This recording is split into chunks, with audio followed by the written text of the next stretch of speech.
Hoy el reino de los cielos, gracias al sacrificio de Jesucristo en la cruz del Calvario, hoy tenemos salvación, hoy tenemos oportunidad. ¿Cuántos pobres, cuántos cautivos, cuántos ciegos y oprimidos hay en el mundo que necesitan imperiosamente escuchar del Cristo resucitado?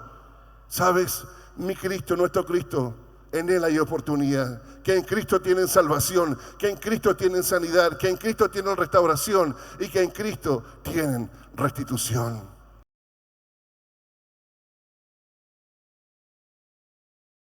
Por eso Jesús resucitó. Por eso hoy no es día de lamento. Muchas ideologías y el adoctrinamiento que ha venido en estos años nos quiere sacar del lenguaje las cosas. ¿Y sabe por qué? Por lo que dice su palabra. Lo que tú no pones en el lenguaje no existe.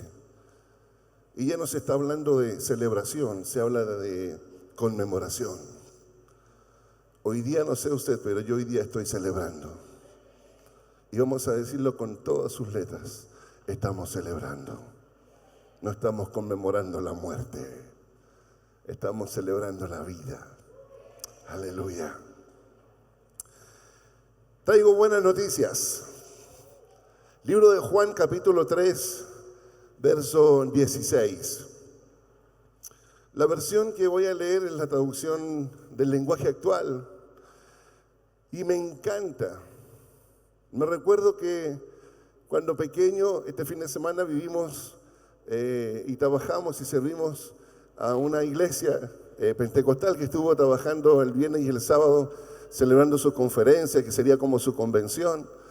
Y me acordé mucho de niño, cuando mi padre y mi madre nos mandaban a mí y a mis hermanos de pantalón negrito, camisa blanca y la corbatita. Llegaba hasta aquí la corbata, pero de punta en blanco, zapatos, pero de charol, perfectamente. Y había un punto. Y el primer texto que yo me aprendí de memoria fue: porque de tal manera amó Dios al mundo, que ha dado su Hijo unigénito, para que todo aquel que en Él crea, más. Pero saben, esta versión,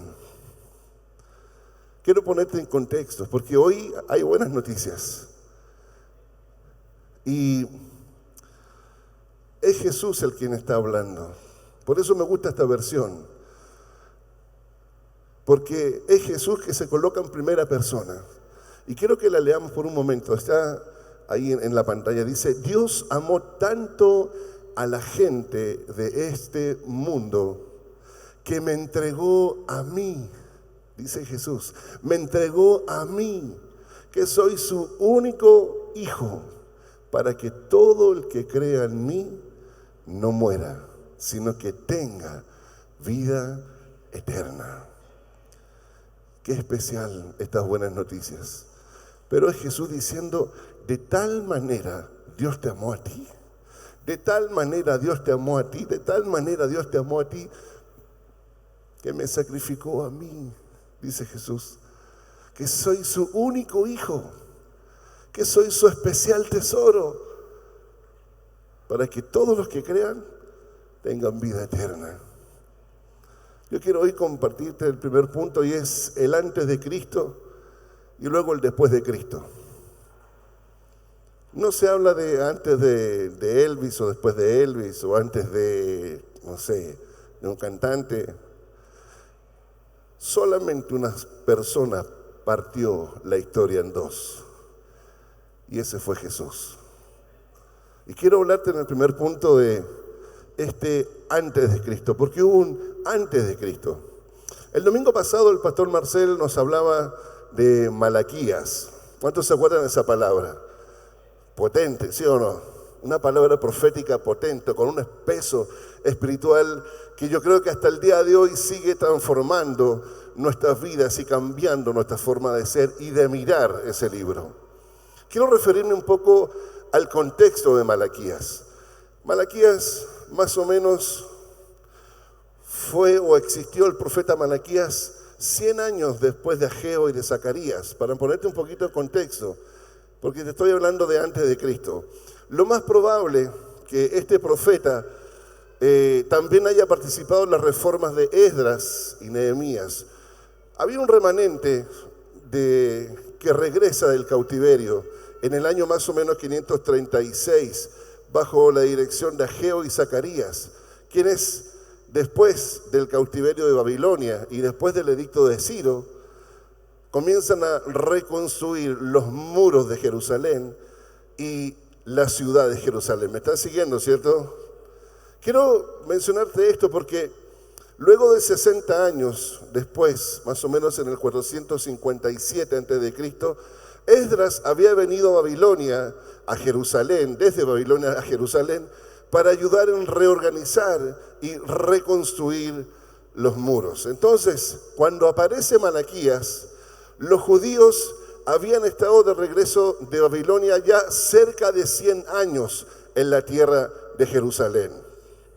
Este es un dato muy importante que quiero que podamos observar, porque antes habían sido esclavos, antes fueron llevados en cautiverio, pero a través del edicto del Ciro, del rey de Persia, ¿cierto?, se libera el pueblo. Por lo tanto, pasan 100 años después de ese edicto del 536 antes de Cristo, pasan 100 años después, cuando el profeta Malaquías habla lo que habla en los 4 capítulos que contiene ese libro.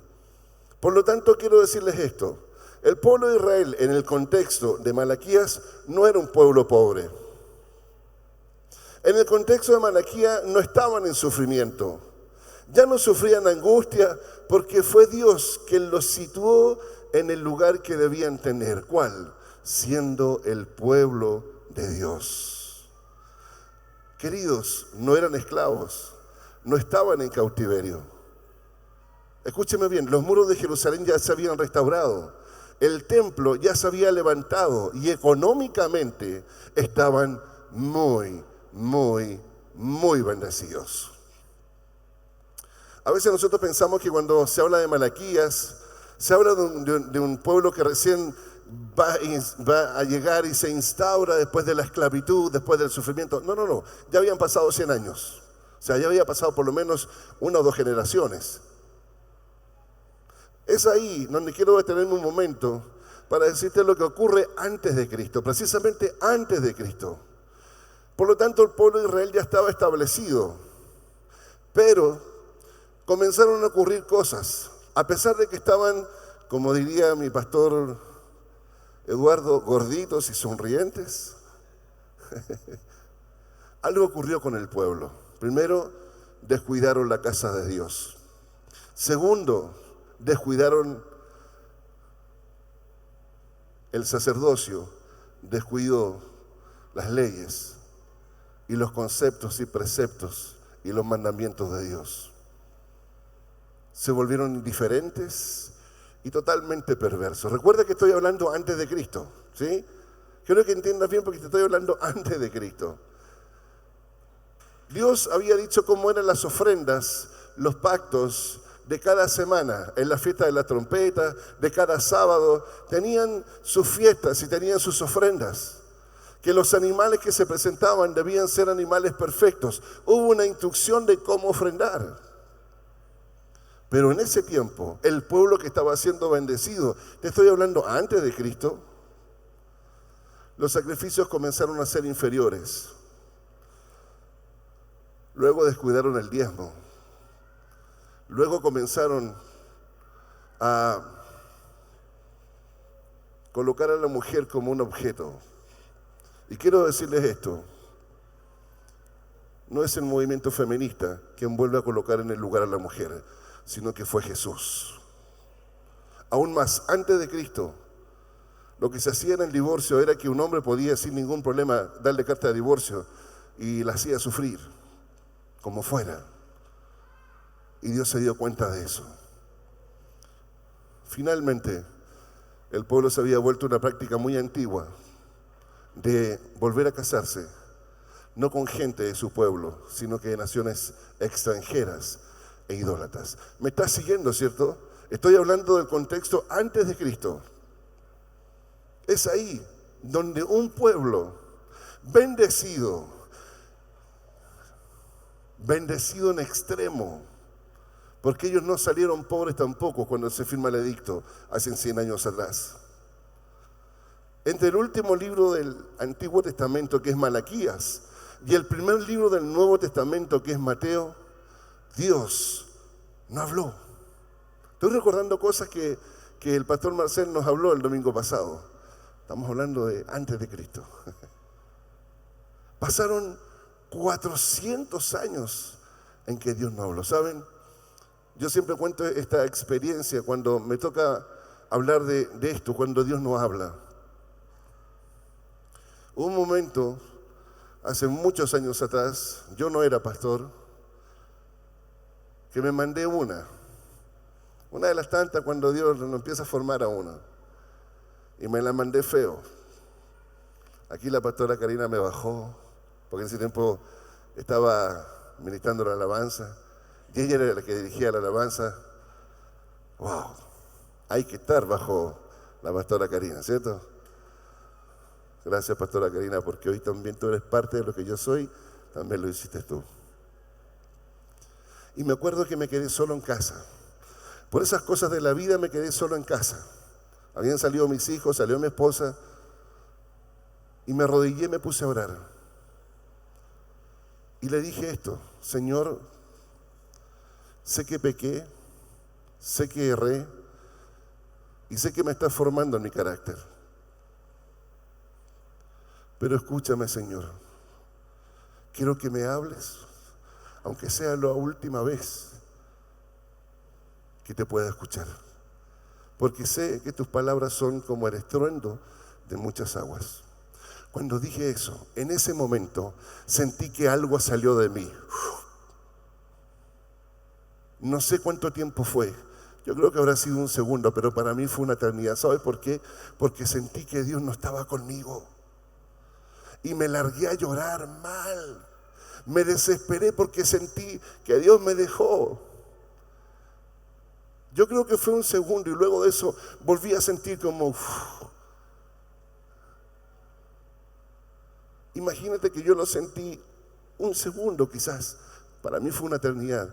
Pero imagínate, el pueblo de Israel fueron 400 años en donde Dios no les habló. La pregunta es, ¿por qué Dios no habló más? ¿Por qué pasaron tantos años? Escúchame, estoy hablando de antes de Cristo. ¿Por qué pasaron tantos años? Escúchame bien. Yo rendí mi vida a Dios el 25 de abril de 1982. Soy hijo de Dios hace 41 años y todos estos años me he dado cuenta de algo. Dios nunca te va a pedir algo que Él primero no haya hecho. Y Dios ofrendó lo mejor que tenía a su Hijo Jesucristo. No las obras, no migajas, fue lo primero, lo mejor y lo excelente. A su Hijo para ti tenerte cerca de Él.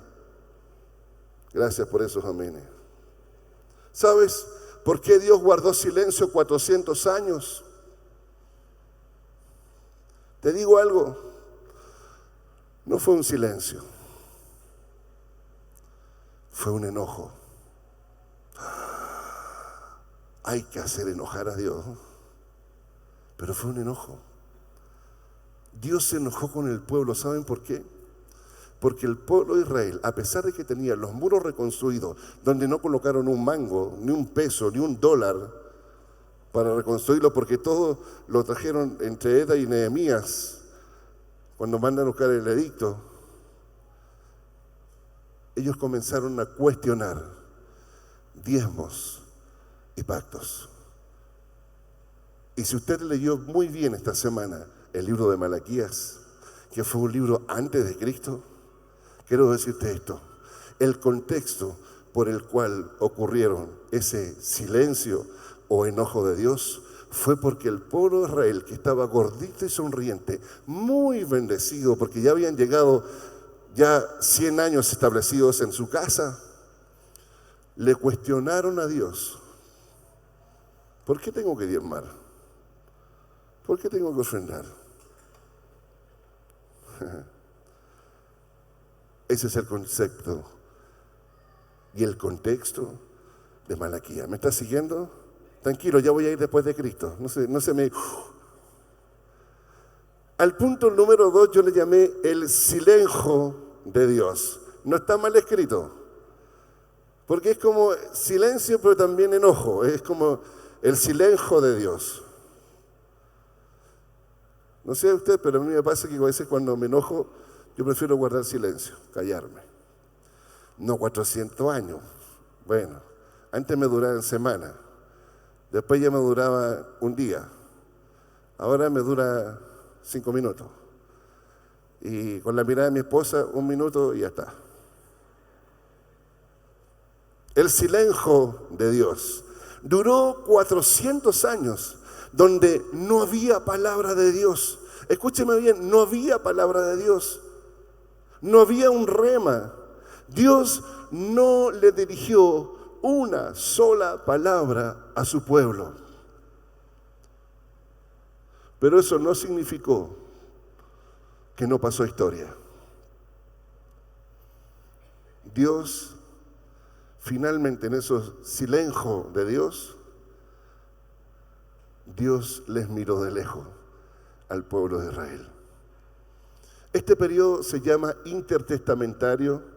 ¿Y saben cómo se define este periodo del silencio de Dios? Como el lapso de la historia en que Dios dejó de comunicarse con su pueblo, Israel. ¿Te puedes imaginar que un domingo alguien se pare aquí y no haya palabra? Aunque la persona que se pare aquí puede hablar muy lindo, pero si no hay palabra de Dios, si de repente tú abres la Biblia y Dios no te habla a través de la Biblia, si tú buscas a Dios en oración y Dios no te habla, imagínate lo que significó 400 años. Pero como te lo menciono, en este silencio de Dios pasó historia. En el año 333 a.C., Israel cayó frente a los griegos. En el año 323 a.C., luego cayó frente a los egipcios. La ley judía, por lo menos cuando estaban bajo la esclavitud, se podría decir, de los griegos y de los egipcios, la ley judía y el sacerdocio estaban relativamente bien, intactos, hasta que Antíoco el Grande de Siria conquistó Israel en el año 204 a.C. Quiero darte un poco de fechas para que entendamos que en esos 400 años pasó historia. Es en el año 171 a.C. Antíoco Epífanes profana el lugar santísimo y provoca un levantamiento, una revuelta de Judas Macabeo, que es de la línea del sacerdote Aarón. Y escúchame bien, yo cuando leí esto y estudié fue extraordinario. En el año 165 los judíos recuperan Jerusalén y purifican el templo, pero sin embargo la lucha de los judíos con los sirios, con los israelitas, los sirios, siguió hasta que los romanos toman el control en el año 63 a.C. Pompeyo entra al lugar santísimo, que es una aberración para los judíos, y en el año 47 a.C., te estoy hablando todavía, César nombra a Antípatro, que miren lo interesante, es un descendiente de Esaú.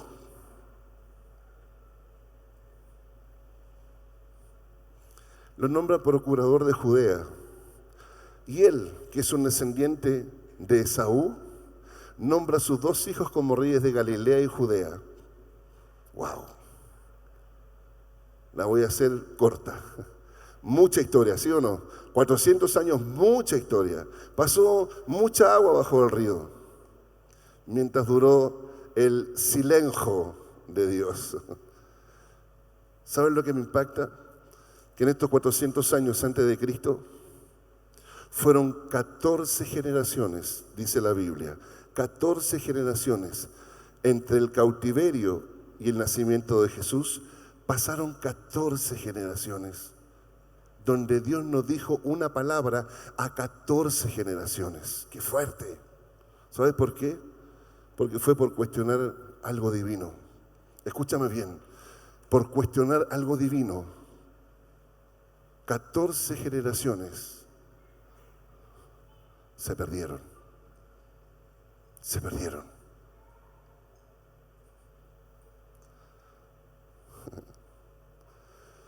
Pero gracias a Dios que ya pasamos el capítulo 4 de Malaquías. Malaquías, el libro termina con una esperanza. Y aquí vamos así como, amén, porque los veo medio así. Con esperanza para quienes amamos a Dios. ¿Usted ama a Dios? Entonces leamos juntos Malaquías capítulo 4, verso 2. Dice, en cambio para ustedes, los que respetan mi nombre, brillará el sol de justicia que los sanará con su calor y saldrán libremente saltando como terneros sanos. ¡Wow! Es con ese texto que termina por fin los 400 años del silencio de Dios. Y ahora sí, el siguiente punto, el después de Cristo. Ahora sí, quiero escuchar a todos. Amén, amén, amén, amén, amén.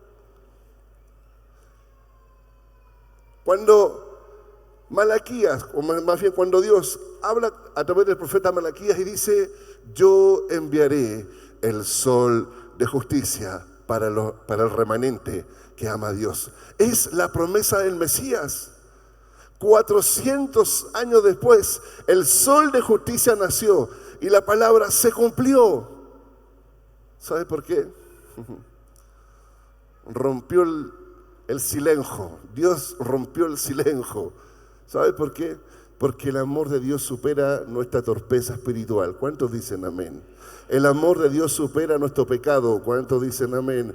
El amor de Dios supera nuestra debilidad. El amor de Dios supera nuestra falta de comunicación. El amor de Dios supera nuestra carnalidad. Porque Dios amó tanto al mundo que no pudo seguir enojado. Por eso finalmente aparece en medio de todo lo que se vivió en el tiempo de Malaquías, en el transcurso de los 400 años, siempre hubo un remanente fiel que sirvió y honró a Dios. Por ello es que Mateo capítulo 1 se inaugura ese nuevo tiempo, el tiempo ya después de Cristo. Mateo capítulo 1, versos 20 y 21. Dice, es muy importante este texto porque aquí es donde se comienza a concretar la palabra que Dios soltó hace 400 años atrás. Dice, y pensando él en esto, recuerden que el esposo de María quería dejar a María. Por eso dice, pensando él en esto, dice, he aquí un ángel del Señor le apareció en sueño y le dijo, José, hijo de David, no temas recibir a María tu mujer, porque lo que en ella es engendrado del Espíritu Santo es. Y se comienza a concebir en el vientre de una mujer. Benditas sean las mujeres. ¿Cuántos dicen amén? Porque fueron ustedes las que portaron vida en su vientre. Dice el texto, y dará a luz un hijo y llamará su nombre Jesús, porque Él salvará a su pueblo de sus pecados. ¡Wow! Y empezaron los ángeles arriba. ¿Viste lo que pasó? Parece que ya Dios ya no está enojado. Algo ocurrió. Sí, lo que pasa, dice Gabriel y Miguel, es que de tal manera, yo creo que ama más a los seres humanos que a nosotros, pero bueno, en fin. Y Miguel le dice, ¿sabía quién va a mandar? No sé, por algún animal, no, a su hijo. ¿A morir? Sí. ¿Se va a repetir lo de Abraham? Sí. Bueno, somos ángeles nomás, no tenemos ni pito ni flauta que tocar acá. Así que ya está. Se empezó a armar en el cumplimiento de esa voz profética de Dios, que Dios dijo después del silencio de 400 años. ¿Sabes?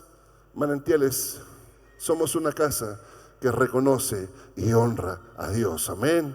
Y yo soy uno de ellos. Yo soy uno de los que ama y reconoce a Dios. Yo soy uno de los que sirve y honra esta casa. ¿Usted también lo hará? ¿Usted también lo sigue haciendo? ¿Usted es parte de esto? Entonces usted es parte de lo que Dios va a soltar. Escúcheme. Así como vino cumplimiento del nacimiento del Mesías después del silencio de Dios, tengo que decirte que siempre saldrá el sol después de la lluvia. Que después del invierno Siempre viene el verano. Aleluya. Yo declaro en el nombre de Jesús que saldrás de tu problema, de tu aflicción, que saldrás de tus deudas, que saldrás de lo que te angustia, que viene cumplimiento de esa petición, que Dios cumplirá lo que te prometió, porque a lo mejor puede estar muy enojado contigo, pero te ama más, te ama más, te ama más, te ama mucho más, tanto que envió a su único hijo. ¿Sabes para qué? Porque Dios no soportó vivir una eternidad sin ti. Él envió a su hijo para vivir en esta tierra y una eternidad cerca de ti. Es por ello que tengo que decirte esto. Dios cumplirá lo que te prometió, esa petición, porque Él no olvida los pactos que hizo contigo. Porque no es un hombre para mentir, ni hijo de hombre para arrepentirse.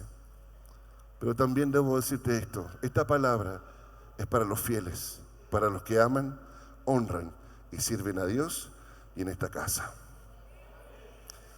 Termino diciendo, buenas noticias. Antes no eran muy buenas noticias antes de Cristo, pero luego que aparece y nace Jesús, buenas noticias. Esta casa es portadora de buenas noticias. Cada santa convocatoria se dan buenas noticias. Cada grupo fe de cada semana en el lugar donde están hay buenas noticias. Cada domingo son buenas noticias. ¿Sí o no? Déjame decirte que el sol de justicia se llama restitución. El apóstol de esta casa lo dijo. El sol de justicia se llama restitución. La palabra que nos gobierna es restitución. Restitución. Para un pueblo que vivió en un contexto político, económico, social y cultural muy parecido. En el tiempo de Jesús, ese contexto es muy parecido al que hoy tenemos en nuestra nación y en las naciones de la tierra. Pero a pesar de eso, Dios cumple su promesa. ¿Sabes por qué? Porque Dios no es religión. Porque Dios no es iglesia. Es relación. Son buenas noticias. Jesús entró a la sinagoga ya grande. Jesús entra a la sinagoga y, bueno, mejor te leo el texto. Tenía que predicar Jesús. Fue como un día domingo a la iglesia y le dicen, ya Jesús, predica. Y bueno, agarra la Biblia y lee Lucas capítulo 4, versos 18 al 21. Ahí está el relato. Dice que él toma el libro y comienza a leer el profeta. Y dice, el Espíritu del Señor está sobre mí, por cuanto me ha ungido para anunciar buenas nuevas a los pobres, me ha enviado a proclamar libertad a los cautivos y a dar vista a los ciegos, a poner libertad a los oprimidos y a pregonar el año del favor de Dios. Verso 20, es como que si yo dijera, porque de tal manera amó Dios al mundo que ha dado a su Hijo unigénito para que todo aquel que en él crea no se pierda, sino que tenga vida eterna. Cierro el computador y me voy y me siento. ¿Cómo quería usted? ¿Qué onda? ¿No tiene que predicar el pastor? Eso fue lo que hizo Jesús. Lee el texto, dice el verso 20, luego enrolló el libro, se lo devolvió al ayudante y se sentó. Todos los que estaban en la sinagoga, como todos los que estaban en Manantiales, lo miraron, pues decían, ¿qué onda Jesús? Verso 21, y él comenzó a hablarles. Hoy se cumple esta escritura en presencia de ustedes. Se marca un antes de Cristo y un después de Cristo. Ahí Jesús ya estaba inaugurando el tiempo de la gracia. Te lo dije, el contexto económico, político, social y cultural de los tiempos de Jesús son los mismos que hoy. Entonces, si te hablo de los pobres, de los cautivos, de los ciegos, de los oprimidos, ¿cuál sería la buena noticia para ellos? A ver, ¿cuál sería la buena noticia para un pobre? Pobre es quien no tiene nada, pobre es quien necesita todo, pobre es quien vive con lo justo, con lo poco, con lo suficiente, pobre es quien vive endeudado. ¿Sabes cuál es la buena noticia? Salmo 1, verso 3, dice: será como un árbol plantado junto a corriente de agua, que dará fruto a su tiempo, que su hoja no cae y que todo lo que haga en sus manos prosperará. ¡Aleluya! Esa es una buena noticia para los pobres.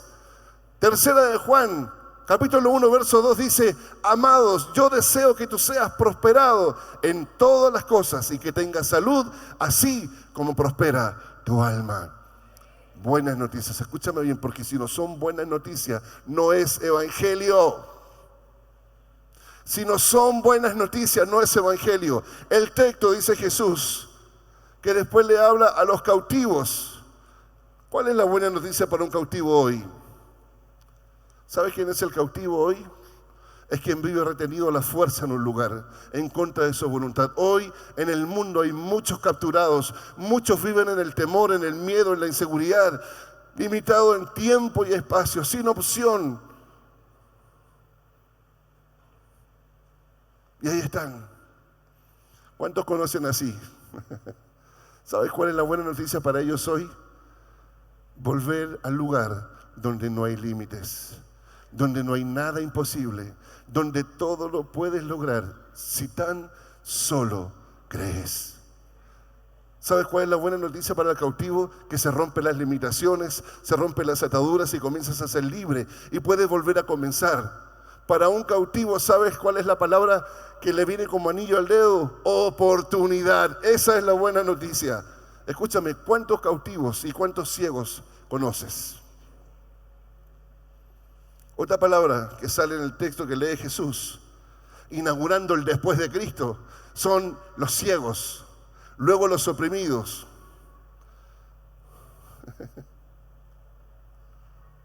Los ciegos. Me acuerdo que el pastor Marcelo habló de los ciegos, ¿se acuerdan?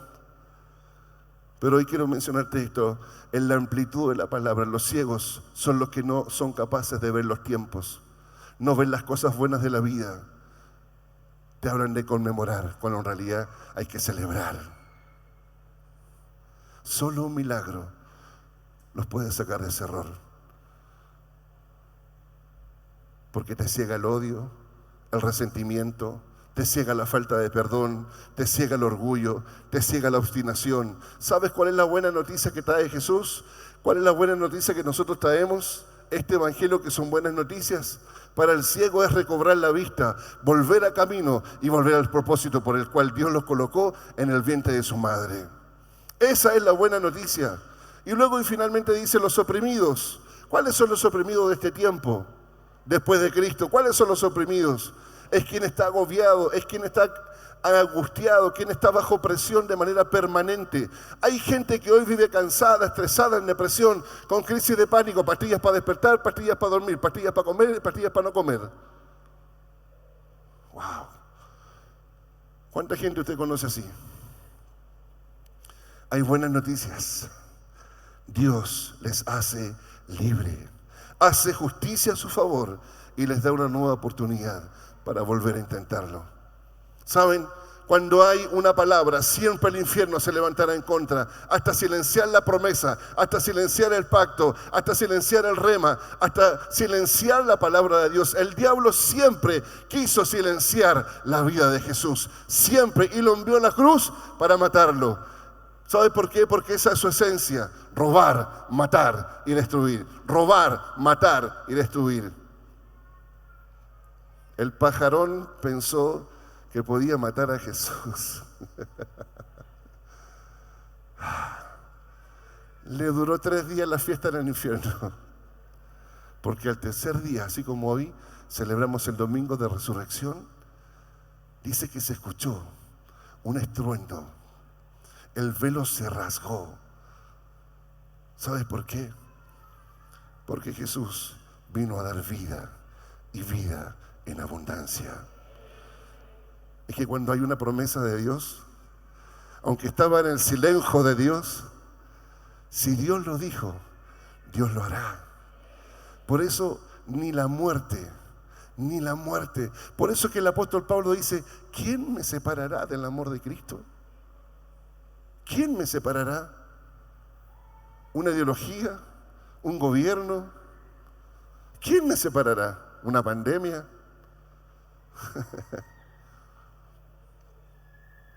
Wow. Hoy no es un domingo cualquiera. Este domingo es tiempo de celebrar, de gritar, de alegrarnos. ¿Sabes por qué? Porque mi Jesús resucitó. El infierno solo vino a acelerar los tiempos. Escúchame bien, cuando vino la opresión, cuando vino el problema, cuando vino la tribulación, cuando viene como diciendo, pero ¿qué me está pasando? Todos los días me pasa algo, siempre puede ser peor. ¿Sabes qué? El infierno solo viene a acelerar los tiempos, porque la llegada del reino de Dios se cumplió cuando quiso matar a Jesús. Hoy el reino de los cielos, gracias al sacrificio de Jesucristo en la cruz del Calvario, hoy tenemos salvación, hoy tenemos oportunidad. ¿Cuántos pobres, cuántos cautivos, cuántos ciegos y oprimidos hay en el mundo que necesitan imperiosamente escuchar del Cristo resucitado? ¿Sabes? Mi Cristo, nuestro Cristo, en Él hay oportunidad. Que en Cristo tienen salvación, que en Cristo tienen sanidad, que en Cristo tienen restauración y que en Cristo tienen restitución. Restitución. Otra vez me suena esa palabra y me golpea profundamente. Restitución, restitución, restitución. ¿Sabes lo que es restitución? Es devolver. Restitución es restaurar. Restitución es reivindicar. Quiero que me escuches bien. Para que haya restitución, primero se debió perder algo. Hoy en este día, domingo de resurrección, que se celebra en el mundo, yo lo estoy celebrando todos los días. Para mí el domingo de resurrección son todos los días digo gracias Señor porque resucitaste, gracias Señor porque estás vivo, gracias Señor porque caminas a mi lado, no solamente una vez al año. ¿Usted dice amén a eso? ¿Sabes por qué? Porque restitución, es restitución. Recordar que Jesús resucitó todos los días es recordar que en mi vida se activa la restitución. Pero para que haya restitución, primero se debe haber perdido algo. Hay dos causas por las cuales se pueden perder algo. Tú puedes perder por dos razones, son muchas más, pero para que venga restitución, solo dos. Juan capítulo 10, verso 10, leemos lo siguiente. El ladrón no viene más que a robar, matar y destruir. Yo he venido para que tengan vida y para que la tengan en abundancia. ¡Wow! ¿Cuántos viven esta vida en abundancia? Quiero, chicos de la música, que vengan, por favor. ¿Cuántos viven hoy en abundancia?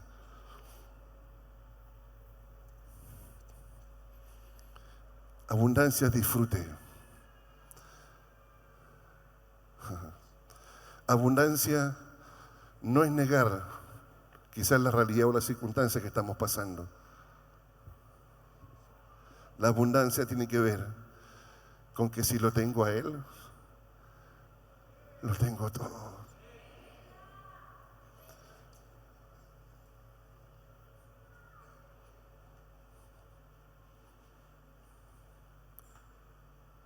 Tuve un auto y lo sembré. Cuando se construyó esto, fue un holocausto.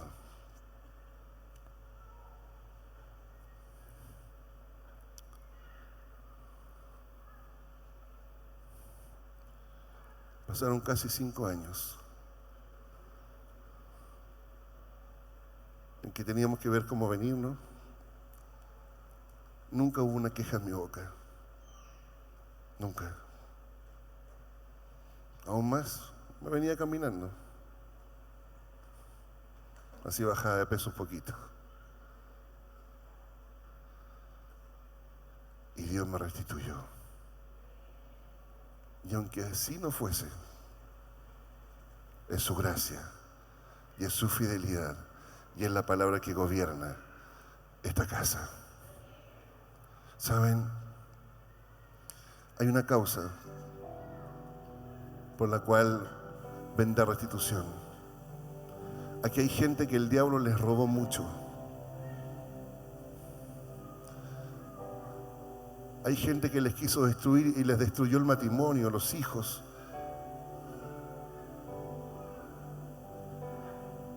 Hay gente que el diablo les arrancó trabajos. Quizás perdiste un auto, una casa, no lo sé. Pero yo quiero decirte esto. Si el infierno trató de arrancarte y te quitó algo de tus manos en contra de tu voluntad, viene el tiempo de la restitución. Porque la restitución es cuando Él viene a darte vida, y vida en abundancia. Yo declaro esto sobre tu vida. Dios restituirá todo lo que el infierno te arrebató de tus manos. Y también quiero decirte, vamos, si aplaude al Rey, es a Él. Él es el Dios de la restitución. A mí me restituyó, yo tengo que aplaudirlo también. Aleluya. Y también quiero decirte que todo lo que perdiste, que esa es la segunda razón por la cual también Dios restituye en este tiempo. Todo lo que perdiste, todo lo que cediste, todo lo que sembraste a causa de servir a Dios, a causa del conocimiento de Dios, vendrá restitución. Quiero leer el libro de Mateo capítulo 19, verso 29. Dice así: todos los que dejaron casas, hermanos, hermanas, papá, mamá, hijos o tierra por mi causa, recibirán ¿cuánto?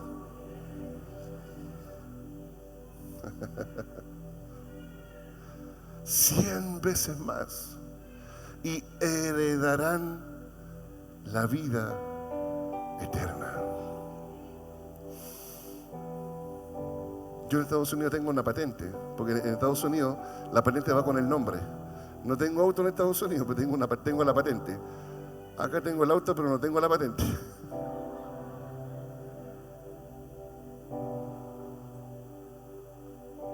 Sé que no solo voy a tener un auto aquí, sino que en el lugar de mi asignación también tendré uno. Yo no sé usted si lo cree o no, pero déjeme decirle algo. Aquí en la tierra se recibe en vida 100 veces más. ¿Sabe por qué? Porque esto comenzó a ocurrir después de Cristo. Después de Cristo. Después de Cristo.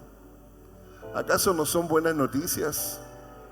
Y el texto sigue diciendo, y heredarán la vida eterna. O sea, a causa de Cristo recibo en esta vida 100 veces más y además la vida eterna. O sea, aquí en la tierra 100 veces más. ¿Acaso no son buenas noticias? Y en el cielo, porque en ese lugar no necesitamos nada. ¿Sabes por qué? Porque lo vas a tener todo. Hoy vengo con buenas noticias. Saldrá el sol de justicia sobre ti. Saldrá el sol de justicia sobre tu casa. Saldrá el sol de justicia sobre tu familia.